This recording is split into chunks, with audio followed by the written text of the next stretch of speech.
Bonjour à toutes, bonjour à tous. C'est un immense bonheur de vous retrouver ce dimanche matin sur le plateau de Sagesse bouddhiste pour la première des 2 émissions que nous consacrons à notre entretien avec sa sainteté Sakyatrisine, que nous avons eu le privilège de rencontrer l'été dernier en Dordogne.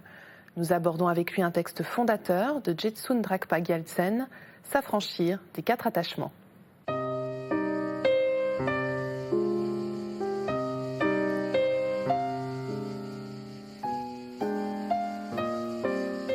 Nous nous retrouvons donc à la sonnerie au centre bouddhiste tibétain de Chantloub, en plein cœur du Périgord, où je vous propose de rejoindre dès à présent sa sainteté Sakyatrisine pour la première partie de notre entretien.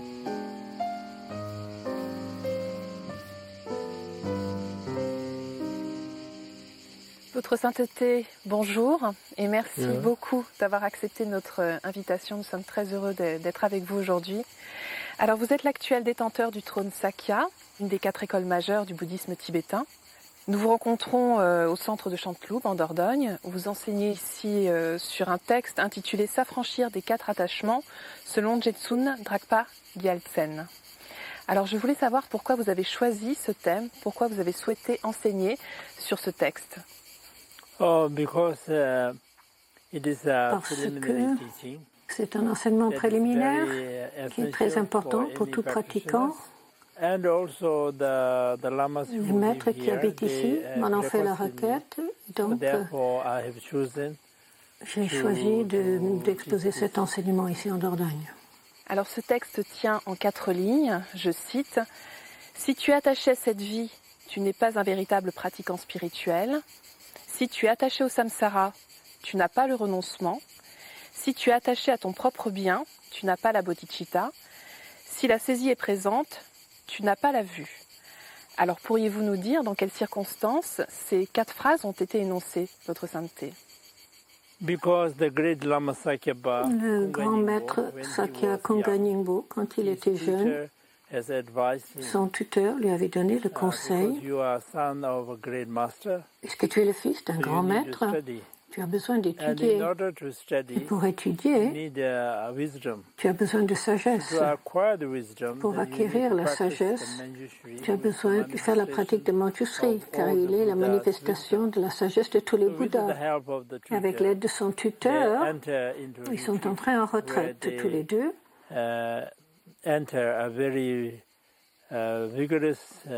Donc une retraite très stricte où ils ont fait la pratique de Manjushri. Et au terme de cette retraite, au bout de 6 mois, Manjushri est apparu à Sachen Konga Nyingba, entouré des 2 bodhisattvas. Manjushri au centre a donné cet enseignement qui s'appelle Se libérer des 4 attachements. C'est très court, mais cet enseignement contient toute la voie du Mahayana. En 4 lignes. Et Konga Nyingbo a atteint une réalisation élevée. Grâce à cela, il a transmis à son fils et à ses disciples, et cela nous est venu en ligne directe, ininterrompu, jusqu'à nos jours. C'est un enseignement préliminaire très important, non seulement dans notre tradition, mais dans toutes les grandes traditions tibétaines aussi. Tous reconnaissent cet enseignement comme étant très authentique, et il est utilisé comme un enseignement préliminaire. Votre sainteté, vous avez évoqué Manjushri, qui joue un rôle essentiel dans la rédaction de ce texte. Est-ce que vous pourriez nous en dire un mot? Manjushri est la manifestation de la sagesse de tous les Bouddhas. Parfois, on dit de Manjushri qu'il est le père de tous les Bouddhas. Enfin, c'est grâce à lui que tous les autres Bouddhas sont venus, mais d'une autre manière,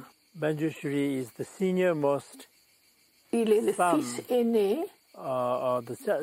des Bouddhas. Pas physiquement, mais d'une manière spirituelle, on parle de lui dans ce sens. Manjushri est très important parce que la sagesse est la chose la plus importante. Sans sagesse, c'est comme une personne qui n'a pas Dieu. Si vous n'avez pas Dieu, vous avez tout le reste, mais vous ne pouvez rien faire. Mais quand vous avez des yeux, alors vous pouvez tout faire. La sagesse, c'est comme les yeux. En ouvrant les yeux, on peut voir et différencier les choses. Manjushri est vraiment très important et cet enseignement est donné par Manjushri à un grand maître Sakyapa. Alors, Votre Sainteté, est-ce que vous pourriez nous présenter Jetsun Dragpa Gyaltsen, qui est le troisième patriarche de la lignée Sakya? Jetsun Dragpa Gyaltsen est le fils du grand maître Sakyapa Kongpa Nyingpo. Depuis son enfance, il avait de très grandes qualités. Surtout dans les domaines du Tantra, il est devenu le détenteur de tous les enseignements tantriques. Il est dit qu'il était l'incarnation de Vajrapani. Il détenait le trésor de tous les enseignements tantriques. Il a composé de nombreux textes sur le Tantra. Et tous ces enseignements étaient très pertinents. Ils nous ont beaucoup aidés à comprendre les sens profonds des tantras. Dans le commentaire de ce texte très important, il y a différentes étapes.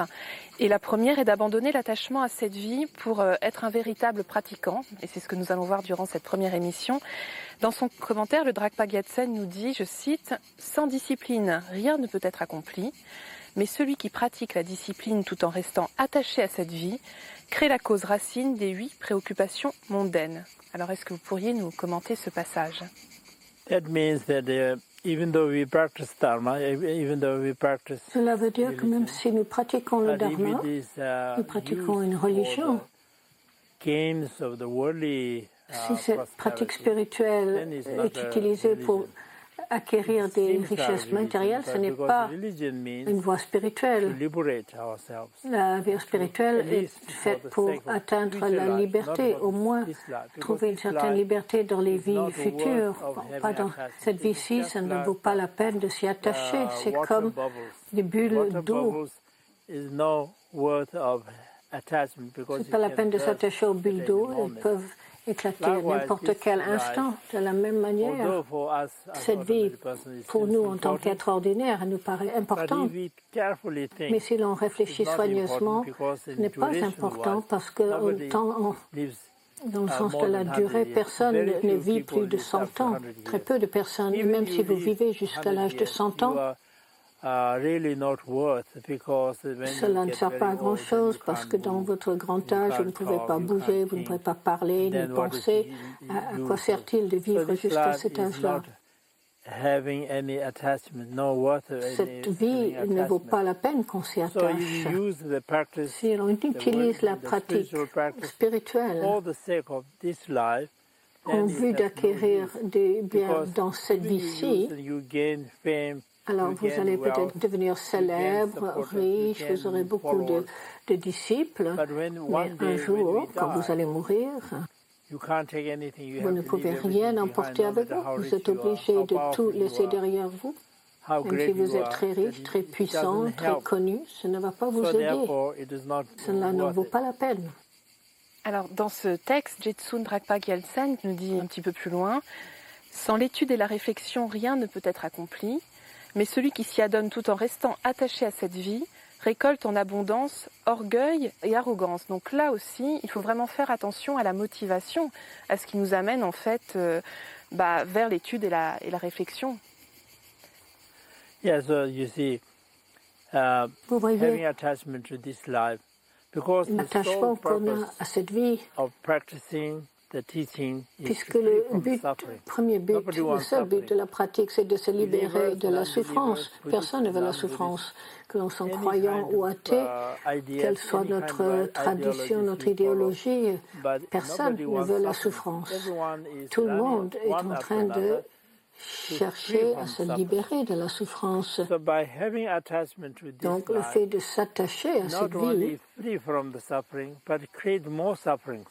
non seulement ne nous libère pas de la souffrance, mais crée encore plus de souffrance. Le fait d'avoir de l'orgueil, du désir, de la colère, jalousie, c'est cela qui crée la souffrance. Donc le but de la voie spirituelle n'est pas accompli puisque l'idée était de se libérer de la souffrance, mais on en crée plus. C'est comme prendre le mauvais médicament. On prend un médicament un remède pour se guérir. Et si on prend le mauvais remède, cela va créer plus de douleur encore et cela ne va pas nous guérir. Donc, si l'on pratique d'une manière erronée, au lieu de se libérer de la souffrance, cela crée plus de souffrance en étant orgueilleux, en recherchant les richesses et ainsi de suite. Alors, on trouve dans ce texte l'extrait suivant.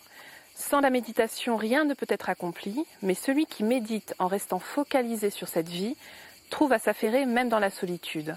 Et sa pratique devient un bavardage inutile. Alors, qu'est-ce que le patriarche entend par là? Parce que si vous êtes attaché à cette vie, même si votre corps est dans une retraite, votre esprit est occupé à d'autres choses, à des mondanités, à des choses ordinaires, donc votre méditation ne sera pas bonne. La méditation, en fait, c'est un sujet très vaste. Mais la méditation est la manière d'entraîner notre esprit. Notre esprit est très difficile à dompter. Nous savons que ce n'est pas bien de se laisser aller aux émotions négatives et pourtant, ils sont tellement liés à ces émotions, pensées négatives, c'est très difficile de contrôler le désir, la colère, la jalousie qui nous envahissent. Et la méditation est la manière d'apprendre à maîtriser son esprit. Quand on pourra maîtriser les émotions négatives, alors vous pourrez contrôler la souffrance. L'unique but est de se libérer de la souffrance. Avec des facilités extérieures, cela ne va pas marcher. Il faut travailler avec son esprit de manière à se libérer de ces émotions négatives. Quand l'esprit est libre des émotions négatives, il n'y a plus de cause de souffrance. Il n'y a pas de cause de souffrance, alors il n'y aura pas de résultat, la souffrance. S'il n'y a plus de bois, le feu va s'épuiser. Tant qu'il y a du bois, le feu va continuer à brûler. De la même manière, la méditation, c'est très, très important. Bien, écoutez, merci beaucoup, Votre Sainteté, d'avoir été avec nous aujourd'hui. Et nous vous retrouvons donc la semaine prochaine pour examiner les 3 autres attachements. Merci beaucoup. Merci.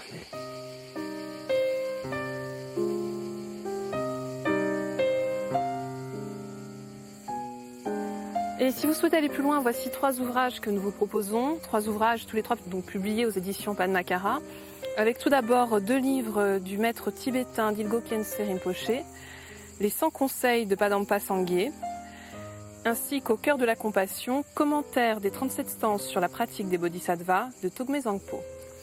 Nous vous proposons également le livre du maître Dudjom Rinpoche, Petites instructions essentielles.